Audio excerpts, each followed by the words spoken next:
Hello students, आज हम class 9 का मैथमेटिक्स के अंदर फर्स्ट चैप्टर नंबर सिस्टम पर चर्चा करने के लिए एकत्रित हुए हैं। नंबर सिस्टम पर हम लोग बात करेंगे संख्या पद्धति। तो इसमें सबसे पहले हम बेसिक जानकारी आपको देते हैं। संख्या पद्धति में बेसिक जानकारी क्या है कि किसी भी चैप्टर को शुरू करने से पहले बेस को थोड़ा जान लेना ज़्यादा जरूरी है। तो इसमें हम क्या देखते हैं कि नेचुरल नंबर, सबसे पहले प्राकृतिक संख्या क्या है, नेचुरल नंबर किसे कहते हैं। तो आप लोग 6, 7 से पढ़ते आ रहे हैं, कंटिन्यू 10th क्लास तक आपको नंबर सिस्टम पढ़ना है। तो प्राकृतिक संख्या के बारे में आप लोग पढ़ें कि जब हम किसी से भी, इसको ऐसे समझिए कि कहीं भी हम किसी को बोलते हैं कि बोलो गिनती शुरू करो, बोलो गिनती गिनो, तो गिनती कैसे शुरू होती है 1 2 3 4 5 6 7। किसी और से बोले तुम बोलो जी गिनती गिनो, तो 1 2 3 4 5।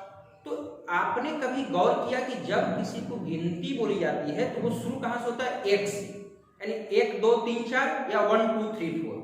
तो इस तरह से हम कह सकते हैं कि जो संख्याएं 1 से प्रारंभ होकर अनंत तक चली वो संख्या क्या है, प्राकृतिक संख्या है, उसी को नेचुरल नंबर कहते हैं। हमने यहाँ पे बहुत ही शॉर्ट डिफिनेशन लिखा है जिसको आप लोग पूर्व से पढ़ते रहे हैं, आपके मेमोरी में रहा होगा कि गिनती की संख्या प्राकृतिक संख्या कहलाती है जिसकी शुरुआत 1 से होता है और यह जो नोटेशन है वो इन्फिनिटिव का है, यानी अनंत तक जा सकता है। तो गिनती की सभी संख्याएं क्या कहलाती है, प्राकृतिक संख्या कहलाती है। दूसरा इवन नंबर, जिसको भी आपने नीचे क्लास में पढ़ा होगा, सम संख्या, कि the number which is divisible by 2 that is called even number. जो संख्या 2 से पूर्णतः विभाज्य है उसे इवन नंबर कहते हैं। For example 2 4 6 8 etcetera. नेक्स्ट है ओड नंबर, विषम संख्या, यानी जो 2 से पूर्णतः विभाजित नहीं हो, the number which is not divisible by 2 that is called odd number. For example next है प्राइम नंबर। इसको थोड़ा समझने की आवश्यकता है कि प्राइम नंबर क्या होता है, अभाज्य संख्या किसे कहते हैं। तो प्राइम नंबर है कि वह संख्या जो एक और स्वयं के अलावा किसी दूसरी संख्या से विभाजित नहीं हो, तो ऐसी संख्या को अभाज्य संख्या कहते हैं या इसे प्राइम नंबर कहते हैं। आप इसको डिफाइन कर सकते हैं कि the number which is divisible by 1 and itself that is called prime number. इसको एक रूप में और हम डिफाइन कर सकते हैं कि अभाज्य संख्या क्या है, तो वह संख्या जिसके सिर्फ 2 फैक्टर हो, या the number which has only 2 factors, only 2 factors, यानी जिस संख्या के केवल 2 फैक्टर हो, 2 गुणनखंड हो, उसे हम क्या कहते हैं, अभाज्य संख्या कहते हैं। फॉर एग्जांपल 2 3 5 6 नहीं 7 11 13 इस तरह से आगे बढ़ेगा। अब देखिए इसे 2, तो 2 किससे डिविजिबल हुआ, पहला 1 से और दूसरा 2 से। 3 है 1 से कटा, 3 से डिवाइड है। 5 है 1 से, 5 से 7, 1 से 7 से 11, 1 से 11 से। तो आप यहाँ पर गौर करेंगे, बहुत सारे बच्चे क्या करते हैं गलती, कि यदि उनसे पूछी जाती है कि सबसे छोटी अभाज्य संख्या कौन है, तो बोलते हैं 1। अब यहाँ देखिए 1 आंकड़ा में है ही नहीं, सूची में है नहीं। तो एक्चुअली हम डिफिनेशन के आधार पर देखते हैं कि यदि 1 लिखते हैं तो 1 का कितना फैक्टर आया, सिर्फ 1 आया। लेकिन यहाँ डिफिनेशन में कह रहा है कि उसके कितने फैक्टर होने चाहिए, 2 होने चाहिए, तो ये तो नहीं इस पर खरा उतर रहा है, इसलिए 1 अभाज्य संख्या नहीं है। तो अब सबसे छोटी अभाज्य संख्या कौन हुई, तो सबसे छोटी अभाज्य संख्या 2 है, जो 2 फैक्टर हो गया 1 और 2। और एक बात और ध्यान रखेंगे कि 2 एकमात्र ऐसी अभाज्य संख्या है जो सम संख्या है, यानी 2 is only a prime number which is also even number. 2 एकमात्र ऐसी अभाज्य संख्या है जो सम संख्या है। यहाँ पे कई कई क्वेश्चन आता है या कोई लोग पूछ सकते हैं आपसे कि 1 से 100 के बीच प्राइम नंबर कितने हैं। तो मैं आपको बता दे रहा हूं 1 से 100 के बीच प्राइम नंबर की संख्या कितना है, 25। अब देखिए बंधु, आपका एक टास्क बन गया कि 1 से 100 के बीच कितने प्राइम नंबर होते हैं, तो हमने बताया आपको 25। अब आप 1 से 100 तक के प्राइम नंबर को लिखेंगे। आप लोग इसको इस तरह से लिख सकते हैं कि पहले क्या करिए, 1 से लेकर 100 तक काउंटिंग लिख दीजिए। अब इसमें आप गोला लगा दीजिए, है ना, ऐसे आप लिख लें और इसमें आप गोला लगा दें, है ना, ऐसे लिख करके कि जैसे पहला प्राइम नंबर 2 हो गया, 3 हो गया, 5 हो गया, 7 हो गया, ठीक है। इसी तरह से 11 हो गया, 13 हो गया, अब जो 17 हो गया, तो आप इस तरह से गोला लगा करके कितने गोला को चिन्हित करेंगे 25, यानी 1 से 100 तक प्राइम नंबर की संख्या कितनी है 25, ठीक है।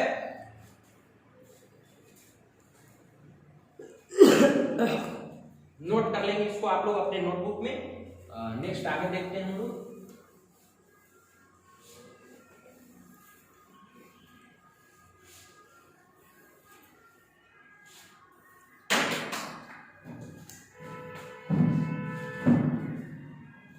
प्राइम नंबर के बाद नेक्स्ट हमारा है इंटीजर,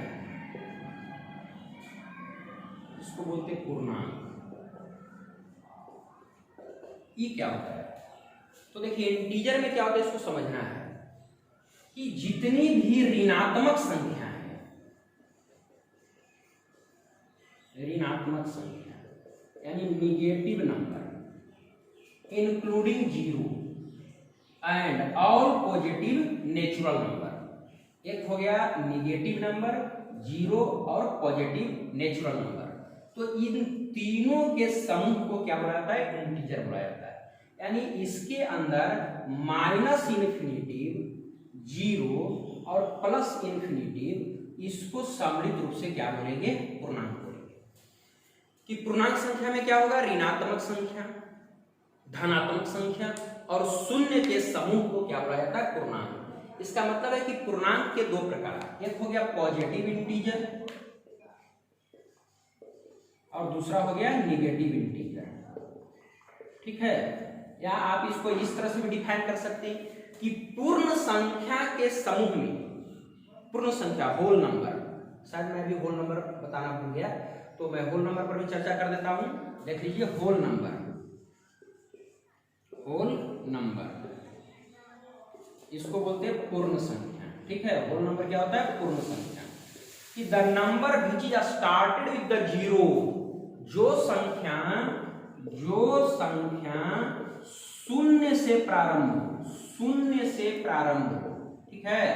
जो संख्या क्या हो शून्य से प्रारंभ हो, या फिर आप इसको इस रूप में परिभाषित करिए कि यदि प्राकृतिक संख्या के समूह में, प्राकृतिक संख्या के समूह में किसको शामिल कर दिया जाए, शून्य को शामिल कर दिया जाए, शून्य को शामिल कर दिया जाए, तो उसको क्या बोलेंगे बंधु होल नंबर बोलेंगे, पूर्ण संख्या बोलेंगे।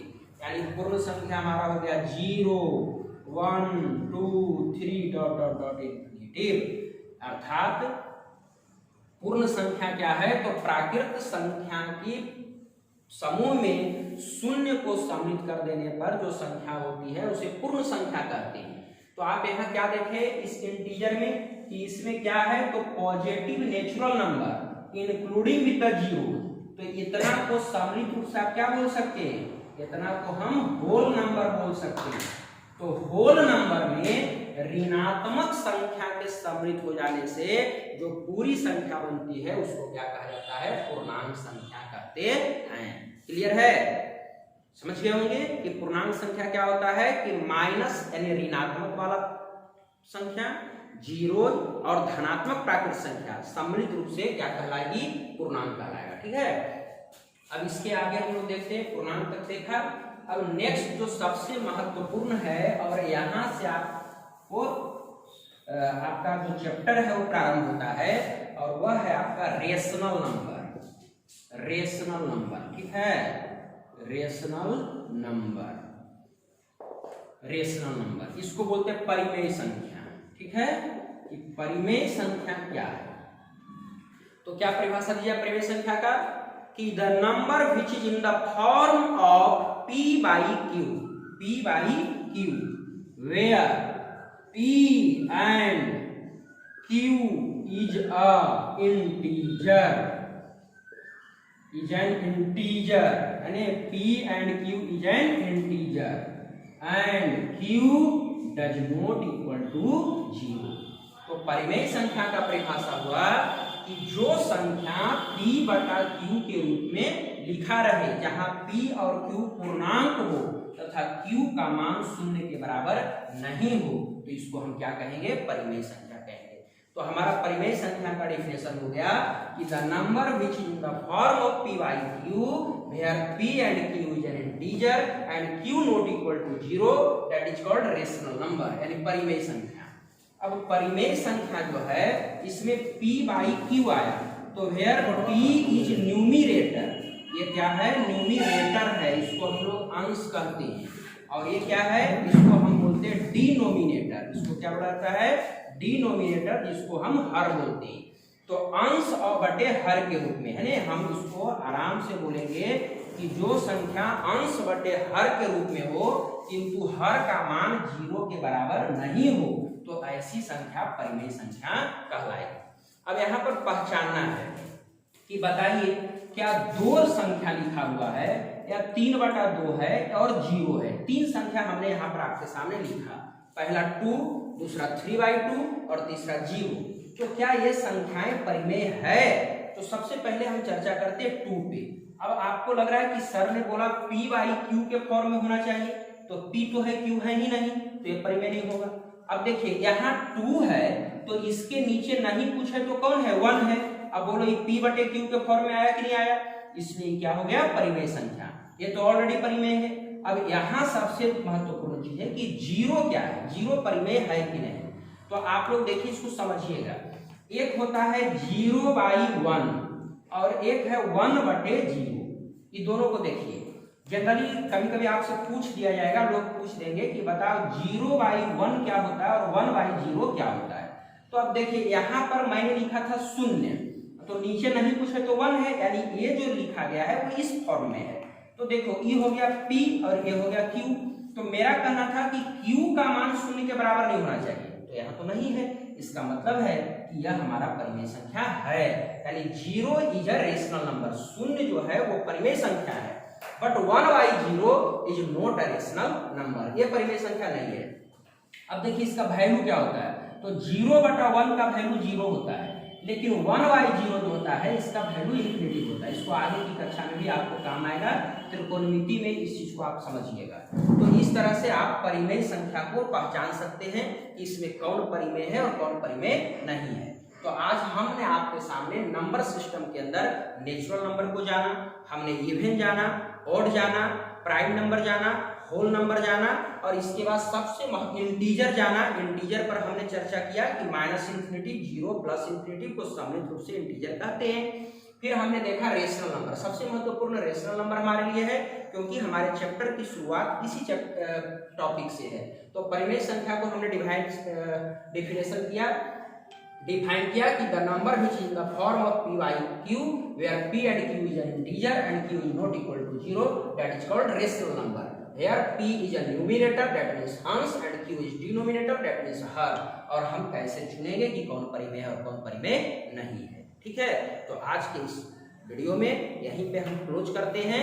आगे हम आपके लिए रेशनल नंबर लेकर आए, इरेशनल नंबर, और हम रियल नंबर पर चर्चा करेंगे, और फिर हम लोग देखेंगे कि रेशनल नंबर और इरेशनल नंबर का सम क्या होता है, उसका सब्ट्रैक्ट क्या होता है, उसका मल्टीपल क्या होता है, उसका डिवाइड क्या होता है, और हम कैसे उसको संख्या रेखा पर प्रदर्शित करेंगे। धन्यवाद।